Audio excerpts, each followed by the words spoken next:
Hello there, Qckslvrslash, and tonight is the night that I announce the winners of the 1000 subscriber giveaway. And I'm just going to jump right into it so we don't miss too much of this game in the process. So, taking home 1,250 doubloons each, we have Stefano Van Didden, Alan Lupton, and Max Kazar. Getting a week of premium time each, we have 276 Tank and Stilton Gaming. And then getting those Papa flag packs, we have Douchebag and Everett Crop. So congratulations to everyone who won. Unfortunately, I can't give everyone something. And I had mentioned that I planned to potentially expand the giveaway, but there wasn't a huge number of comments, so I didn't feel it necessary. And what I'm going to do instead is occasionally and randomly just give out little rewards here and there to people who participate and comment on my videos. And I'm not talking like saying first or anything, but actually add a bit to the discussion, whether it be some historical facts or personal tales in the game, whatever, but like actual meaningful comments. Or even just if you saw something in the game that you thought I missed, and like, hey, you know, what about this thing happening? Those kind of things. I'm gonna occasionally just give out little things like Papa flag packs and whatnot to just kind of keep people active and engaged.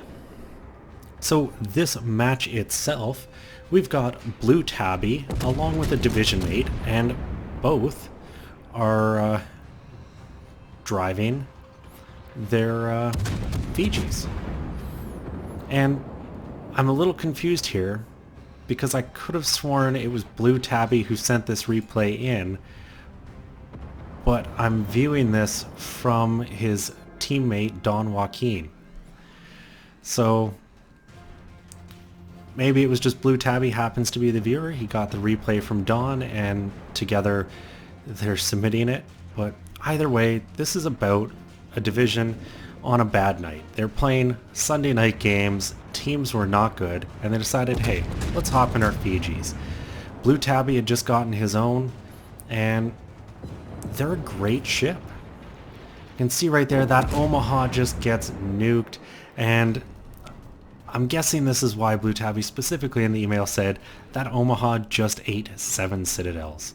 So clearly a bit of information from both sides, and those tier 5 cruisers cannot afford to get engaged like that by a couple tier 7 cruisers. And that's a big part of this game, is both Blue Tabby and Don Joaquin are large ships as far as the matchmaking goes. Only 3 tier 7s a team. They've got a pair of Fijis, enemy team has a pair of Atlantas. Now honestly, I'd rather have the Fijis.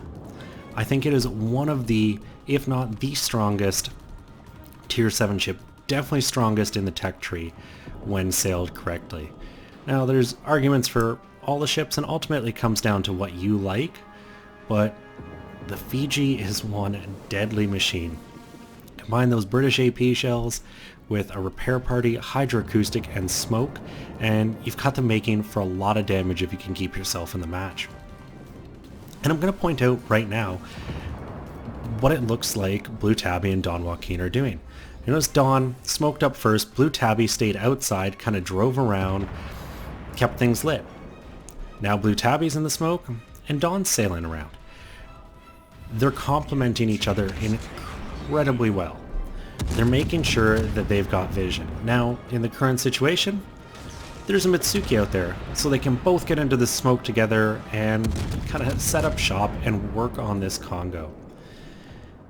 And a work on the Congo they will. And one of the funny things about the Fiji and some of the other British cruisers is I really hate these early Japanese battleships. The Congo, the Fuso, and even the Amagi. I just find there's not as much superstructure on the ship. It's very tall, minimal superstructure. It can be a little harder to actually pinpoint that superstructure compared to American or German battleships. But either way, getting good damage in, and they're just hecking away at this Congo. And the Congo is a very dangerous ship. It's the original kind of tier 5 badass. You know, a good Congo player could sit at 15 to 20 kilometers and just wipe things off the map. And interesting choice here by Dawn. Comes about, and you can see Blue Tabby firing too, so I'm guessing they're on comms, and they probably said, hey, we got an Omaha broadside on, right behind us, let's get them. And while the communication is good, I question sitting side on to a Congo for too long. Dawn definitely dodged a bullet there, and now he's got smoke coming up, so he's gonna be safe, but things could have gone very poorly very quickly right there. And a bit of luck. And sometimes you need a bit of luck. Unfortunately, they haven't had so much luck with their own team. Pretty much everyone's dead. Dawn picks up a close quarters expert with those British secondaries, and things are not going well. Their cap is being contested. They're down to 4 vessels. And their team's just kind of evaporated. Now, I think it's safe to say here, the vessel that's in the cap, probably a destroyer, because you can see what is spotted out on the flank. And getting rid of that enemy destroyer is going to prove crucial to how the rest of this game plays out, because that destroyer is what gives the enemy team the ability to hunt down Blue Tabby and Dawn. So if you can find him and get rid of him, you're going to have a better chance at pulling through on this one. Now, the other big part to finish this game, they are gonna have to stick together, along with the other remaining cruiser. Cruisers are very deadly, and even more so when they're all tightly packed together, because that's a lot of DPM coming at you very quickly. Got an enemy Firataka, pretty crappy angle there, right at the edge of the gun range. I think it's good that Dawn didn't fire. Keeps himself more concealed, doesn't increase that detection bloom, and potentially give up his position. Now the other maybe saving grace right now, Blue Tabby got in the cap quickly, so the enemy team can't capture the base. The only downside, they're not getting points anymore, which means 2 of these guys die, you're very close to the end of the game, but ultimately you're probably losing this by deaths rather than points. And that's when the T-22 gets spotted. I'm thinking probably by Blue Tabby's hydroacoustic search. The ranges look about right, hard to tell exactly, but either way that T-22 is just getting worked over, chased out of the cap, and all they need is one really good hit here. There it is, they get the kill. Both Blue Tabby and Dawn up to 2 kills, and they're in decent shape. Blue Tabby's taken a bit more of a beating, but Don Joaquin and this Omaha are actually sitting on very good health. So the key to the remainder of this game is, once again, teamwork, division work. Blue Tabby's getting worked over. He's going to probably need to smoke here in a minute. No one knows where Dawn is right now. So if this were me, I'd do what they did at the start of the game. Start alternating those smokes, trying to maximize your vision and your time in smoke. The other thing I will say is it looks like Dawn's running a standard smoke consumable, and actually standard consumables across the board, which kind of surprises me. At tier 7, it's 100% worth running the premiums, and Dawn's got the premium Western Approaches camouflage on this thing, so he's going to be making a crap ton of money either way. I would personally be spending the money on those consumables.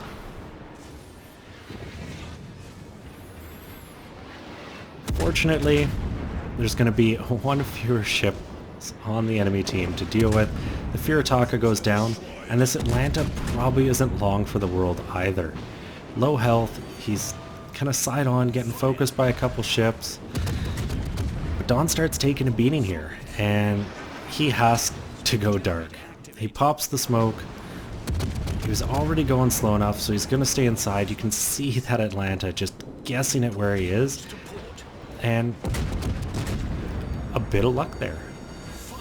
Dawn stopped a few seconds earlier. He may have been eating some torps. Instead, he gets away, and tier 6 brother gets sank or sunk.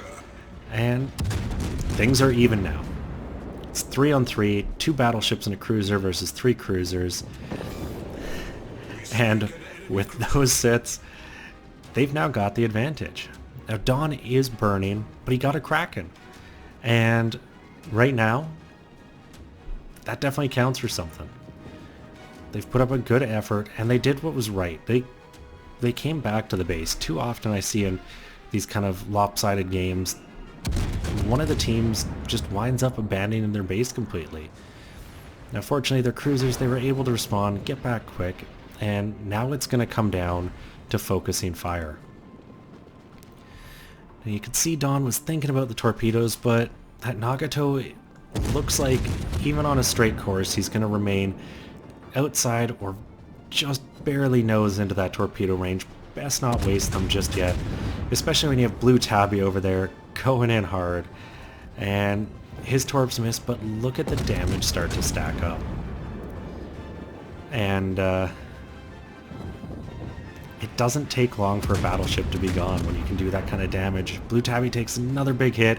He's going in for the kill. He gets in nice and close, fires those torpedoes, wipes the Nagato off the map, picks up his 4th kill, and unfortunately, I think for Blue Tabby, this one's over. He's really close to a Koenig, which is a dangerous battleship, and he didn't have any torpedoes left to be firing, and that was his game. So hopefully now his division mate and this Omaha can finish the game off. And a bit of it's going to come down to luck. Oh, the Omaha got good RNG there. It looks like the Koenig missed the couple shells he had remaining, and that's what a lot of this is going to come down to. How quickly can that Koenig wipe this Omaha off the map? Because if it becomes one-on-one, well, then you're in a tough situation. And speak of the devil. This is where things get tricky, and this is where having the premium consumable, oh no, overturned a bit there. As I was saying, this is where having that premium smoke consumable would come in so handy.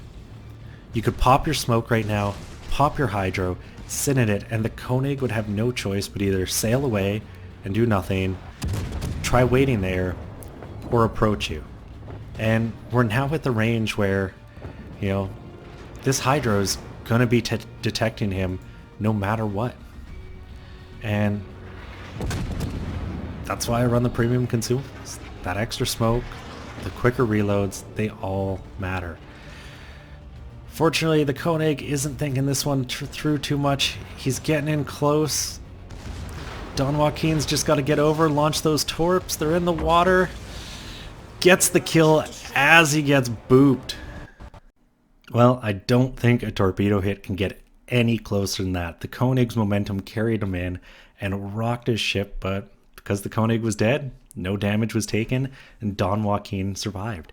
And you can see why I was a little confused, because post-battle screen, Blue Tabby. So this was clearly them working together, and they both had great games. Blue Tabby wound up having 138,000 damage, 4 kills. Those 11 sits, 7 of them came on that Omaha, on that kind of starting volley. And just well played by the pair of them. They came back. It was 4 versus 7 at one point in the match. And like I said, the Fiji is a very strong ship when sailed by competent hands. And it came through. Thank you very much, Blue Tabby and Don Joaquin, for sending those in. And to everyone who commented, entered, and is subscribed, thank you very much. I hope I can continue to produce content you guys enjoy and surprise you guys with little giveaways here and there.